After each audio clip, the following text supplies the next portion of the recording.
desas-desus Ganjar telah direstui menjadi capres membuat PDI Perjuangan gaduh. Ketua DPC PDIP Surakarta FX Rudi harus ditegur Sekjen Hasto Kristianto gara-gara munculnya isu itu. Informasi tadi mengawali election update hari ini bersama saya Zakia Arfan dan berikut adalah informasi utama dalam election update hari ini.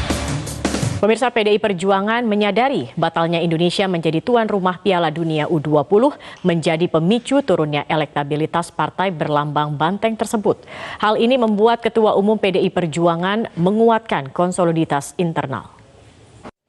Partai Solidaritas Indonesia atau PSI tetap mengusulkan nama Ganjar Pranowo untuk dicalonkan sebagai calon presiden lewat koalisi besar dalam menghadapi pemilu 2024. Wakil Ketua Dewan Pembina PSI Grace Natali mengatakan sikap PSI itu sesuai dengan hasil rembuk rakyat yang menetapkan Ganjar sebagai calon presiden. Kendati demikian, keinginan PDI Perjuangan yang ingin bergabung ke koalisi besar disambut baik Partai Golkar. Namun partai berlambang pohon beringin itu memberikan syarat khusus agar tidak dominan. Bila PDI Perjuangan ingin dominan, Golkar mempersilahkan PDIP untuk mengusung capres-cawapres sendiri. PDI Perjuangan merespons Partai Golkar yang mewanti-wanti agar tidak menguasai koalisi besar apabila bergabung dalam koalisi. Ketua DPP PDIP Said Abdullah menegaskan partainya setara dengan partai-partai lain di koalisi besar. Kami akan kembali pemirsa dengan informasi ironis. Seorang pelarian kasus buronan kasus narkoba Polda Sumatera Utara, Mukmin Mulyadi, dilantik menjadi anggota DPRD Tanjung Balai. Mukmin menggantikan rekan separtainya di PKB sebagai anggota dewan.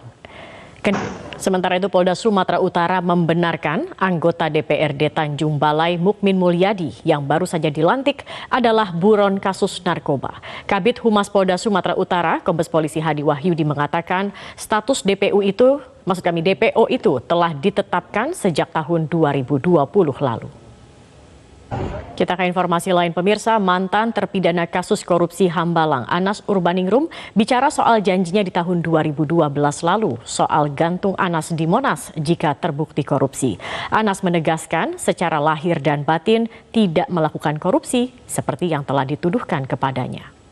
Ditemui di Wakil Ketua Mahkamah Konstitusi Saldi Isra meminta pendapat ahli perihal waktu yang tepat mengubah sistem pemilu, apakah di pemilu 2024 atau di pemilu 2029.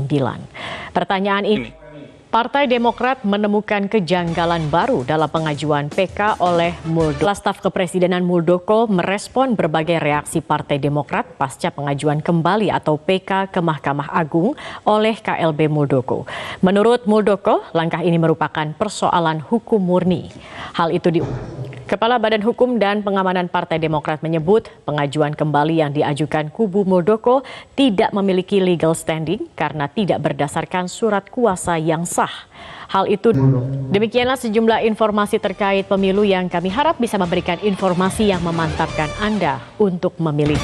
Saya Zakia Arfan mewakili teman-teman yang bertugas mengucapkan terima kasih atas kebersamaan Anda. Selamat sore, sampai jumpa. Sore pemirsa, kebakaran hebat menghanguskan 7 unit rumah di Kota Waringin Timur, Kalimantan Tengah. Kebakaran diduga akibat adanya korsleting listrik hingga mengakibatkan kerugian material mencapai ratusan juta rupiah.